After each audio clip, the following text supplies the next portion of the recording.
Good. All right, now I think this is going to be a fun treat. Dr. Dan Phillips here with us, and he spent some time in Haiti, and he's brought some slides and going to talk to us a little bit about what he did down there and what's going on down there, and kind of help us fill in that. So let's everybody welcome Dr. Phillips to the stage. Yeah. Well, thanks a lot. I was in Haiti about 4 months ago and was sending some emails to Tina about the agenda and asking some questions, and she asked about Haiti, and one thing led to another, and said, would you be willing to talk for a few minutes on what's going on down there? And I've never passed a chance to talk about Haiti to groups or churches. I just got involved about 18 months ago. This was my 4th trip in the last 18 months since the earthquake.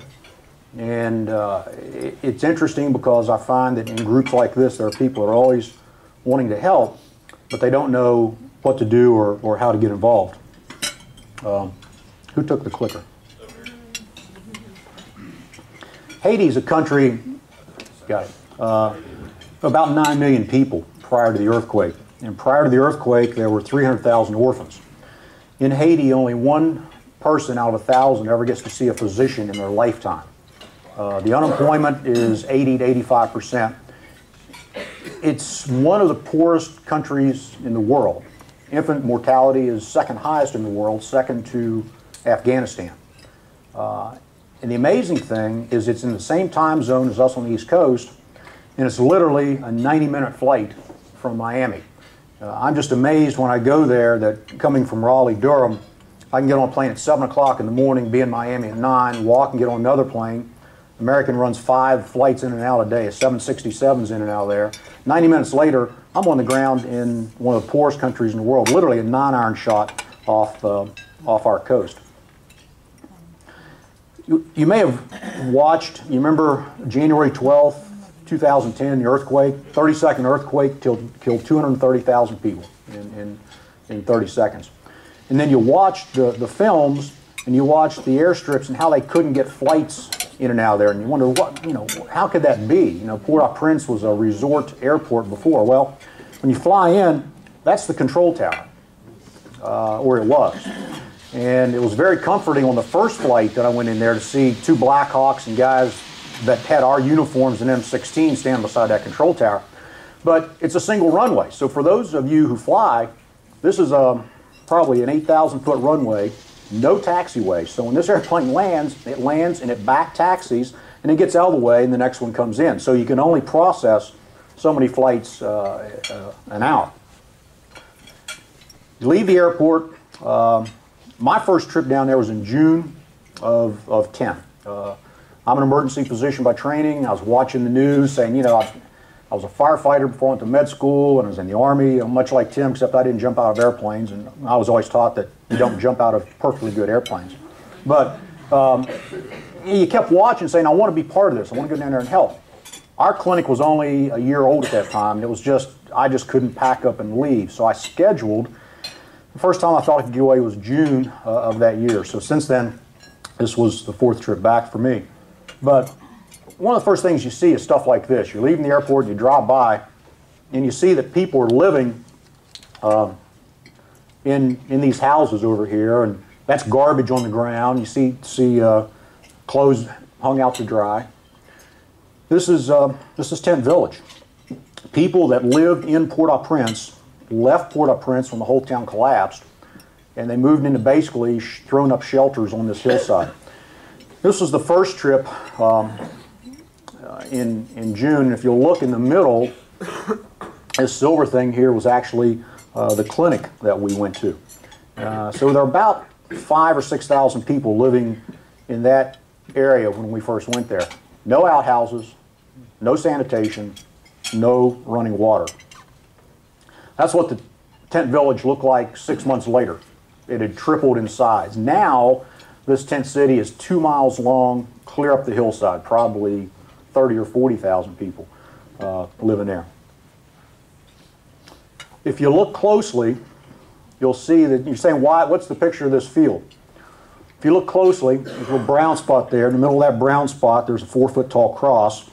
And if you look closely again, the vegetation is a little bit different. There are 80,000 people buried right there. That's one of the mass graves.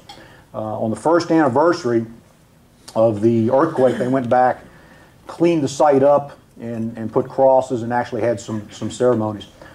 But if you look out in the distance, look how pretty the water is, and you see the haze. The only way they get rid of garbage in Haiti is burn it. So there's a constant smoke and haze in and around, that's going into Port-au-Prince. Transportation in this country is amazing. And you'll see that, you know, these buses, people sitting on top of them. People still use donkeys to get around. This is on the mountain road. The organization that I went with, North Carolina Baptist Men, has evolved from the disaster mode to mobile clinics. You know, we do 2 clinics a day, 5 days a week. Course of a week, we'll see 1,500 people. So when you go down there, it's not a vacation. But one of the clinics is on this mountain road. And you go literally up into the mountains where there's still active voodoo, and people are coming from 20 or 30 miles to get to the clinic that day, and they're riding donkey. This is one form of transportation that still is pretty reliable down there. These guys are riding the tap-tap, and the joke is, how many people can get on a tap-tap? And the answer is no one knows, because they've never filled one up. And you know, these riding down the road, donkey parking lot. The most dangerous place in Haiti, unquestionably, is right there. If you'll look, you'll see that there's no speed signs, there's no lines on the road. This is a 2-lane road, but everything's coming at you. And it's the wild, wild west when you get on the highway. And there really are no speed laws. If a driver hits a person and kills them, then by law they should spend 3 days in jail. Whoever hits the body and kills it's responsible for it. The family has to come pick it. There was actually a motorcycle crash last time I was there, and 2 bodies laid on the roadside for 2 days until the family came to get them. This is the market. Tuesdays and Fridays are market days. The interesting illnesses, when you see what these folks eat, there's really very little protein. They grow, you know, the plantains, the equivalent of bananas. They grow bananas, lots of fresh fruit, so you can go there and get all that stuff. You'll find them selling chickens and goats here, but by and large, there's not much protein in the diet. No meat, no protein, no iron, so these people are all anemic. And it's amazing when you go, of course, we have no means to check labs, but you know, you look at eye grounds, look at hands, and they're pale as a ghost, and you think these people have a hemoglobin of 5 or 6. Don't know why, but they're all hypertensive. There is no obesity. I mean, these people are tiny. There's nothing to eat. But they're all hypertensive, and they're coming in with blood pressures of 280 over 140, and it's like, where'd this come from? A lot of it has got to be diet related. So pretty interesting. But these folks, they come and they barter and they trade and they use their currency, and this is where they buy food. This is example of shelters, and this is Cité Soleil. Cité Soleil is the worst slum in the Western Hemisphere. If you wanted to get a picture, and I was not in Somalia, but I can just imagine when I'm walking around there, seeing this is where Black Hawk Down was filmed. You know, it just the same thing of just this squalor and people in misery. You see this little kid standing there, and this is what people were living in. This is some earthquake rubble left over. You know, when you go up in this area, we have a clinic in that neighborhood. That's the tent village. Again, they drilled wells, and that was one of the missions that has occurred over the last couple of years. There's a lot of wells, but the well water is all polluted, so we don't dare drink the water when we're there. The Haitians are drinking it. Of course, there's a lot of intestinal diseases. The first 2 or 3 trips down, there were no sanitary facilities. Now they've actually begun doing some of that. This is coming from the airport in Port-au-Prince, and you'll see these guys are just doing their daily events. They're selling water. They're selling reeds to make baskets. This is a Haitian hot dog stand. If you look close, there's a charcoal fire going. There's buns here. So if you wanted a hamburger in Haiti, that is where you get it. Now, if you ate the hamburger from there, you'd need Cipro for the diarrhea within a very short time.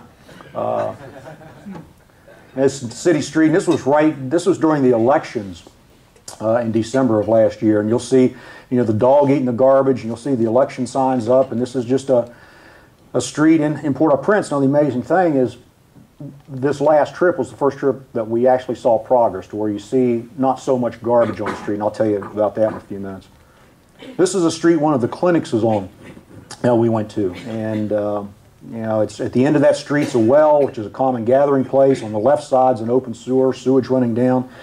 These pictures tell a lot. They tell a huge story, but it would really be nice if they were scratch and sniff, because the odor that goes with it is sometimes pretty amazing. This is one of the, you see this picture and you think, why is there disease, in this town? These kids are getting water. That's what the kids do, is they go to one of these wells and they pump it and they take the water home. But look, this is a well, and of course there's rainwater just standing around. Every time it rains, the diseases spike. There was no cholera in this country until 18 months ago. This country was hit with an earthquake in January. It was hit with a hurricane in October. And then DNA tracked to Nepal, the UN troops brought in cholera. One of the UN troops from Nepal was infected. The Nepal Army set up they were with the UN, set up an encampment where their sanitation facilities weren't rigged right. They overflowed into a river. The rivers are 80 degrees. Now cholera's in the country. 7,000 people died of the cholera last in December of just 14 months ago. They got it under control, but every time it rains, malaria comes back, cholera comes back. And I was just down there in January. The weather was gorgeous. It was 90 degrees. There was no humidity. There were no mosquitoes. Didn't see any cholera. Didn't see any malaria. As soon as it rains, here in another 3 or 4 weeks, all that will come back, and it comes back in spikes. This is why. This family right here in this stream, beautiful. This is on the road to a mountain clinic. They're sitting there in a stream, washing their clothes, getting their drinking water, and using it as a sanitary facility, and bathing. This is the clinic. This is what amazed me. I really thought my first trip, I volunteered to go, and down we went. I thought I'd be in a hospital or a clinic. This was the clinic. And if you look close, this was a church that was damaged in the earthquake. The roof's being held up by that post, and it's a tarped roof. And I'm sitting there thinking, what the hell am I doing here? And you can't examine anybody closely.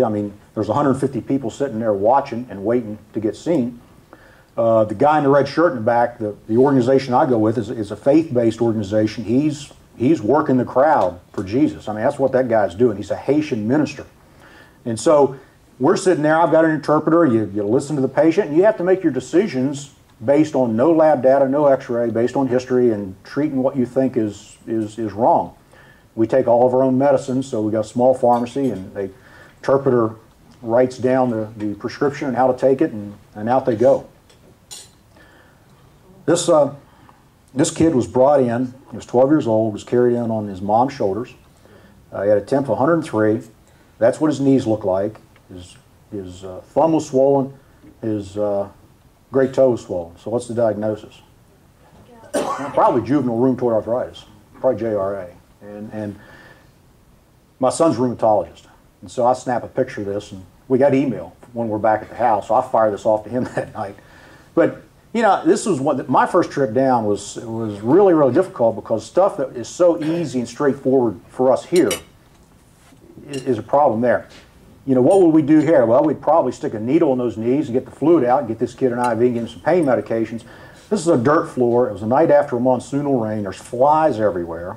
I wouldn't dare stick a needle in that kid's knees. If you take that chance and get him infected, now he's dead. He's dead in Haiti. So this was the kind of stuff that you see that you do what you can for, but it's very frustrating, because here this would be, get him in the hospital, get him taken care of. This was one of our clinics. We pull up to the bottom of the hill and we carry all the equipment, and you go about 300 yards up the hill to this church. It's pretty interesting.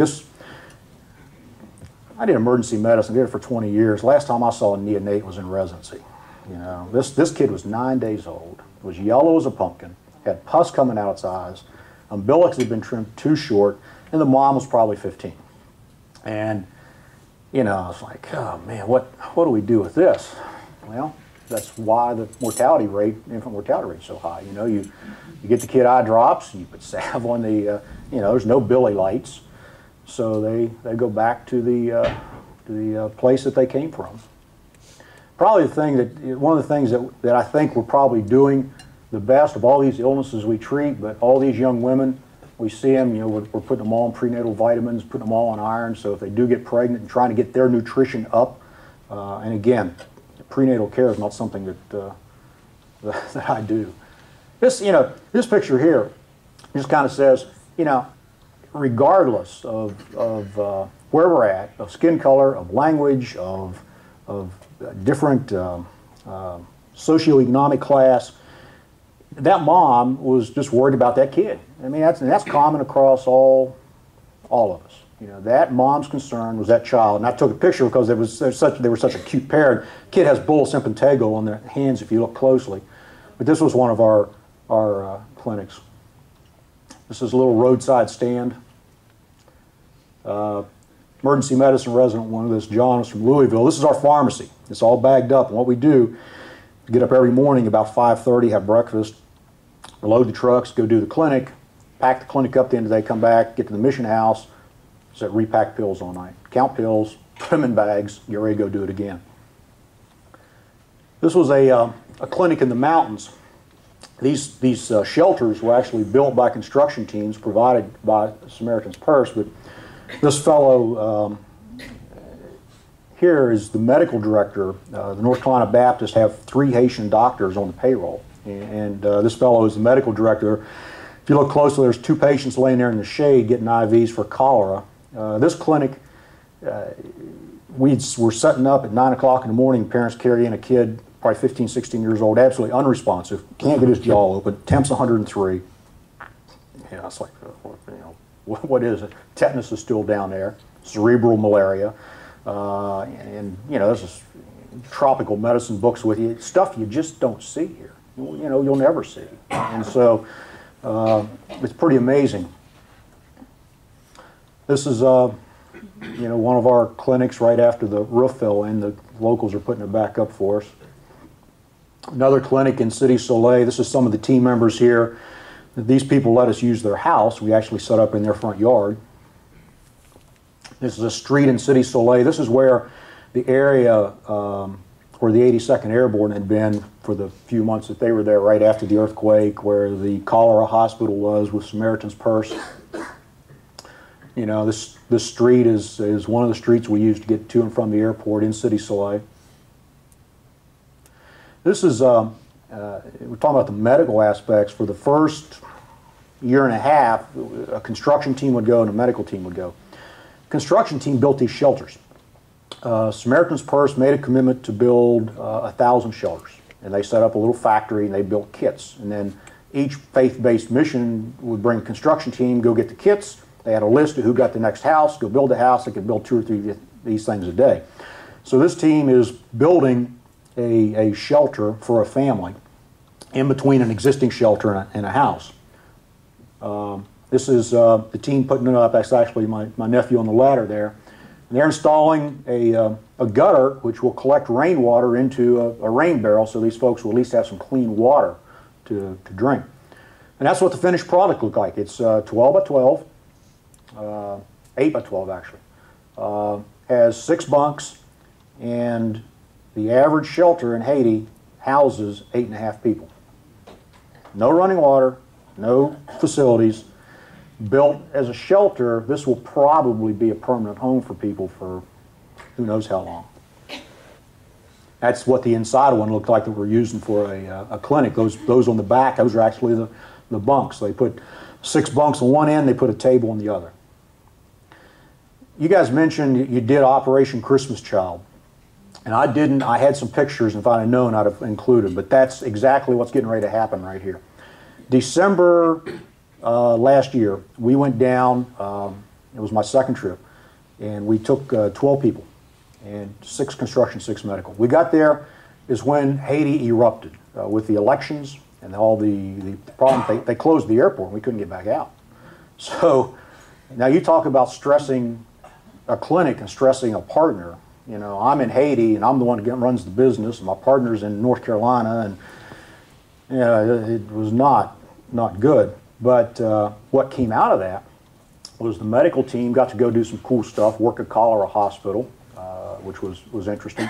But the construction guys actually got to go do Operation Christmas Child. Franklin Graham, Sarah Palin was down filming a segment, or Greta Van Susteren with Sarah Palin. So they're all there.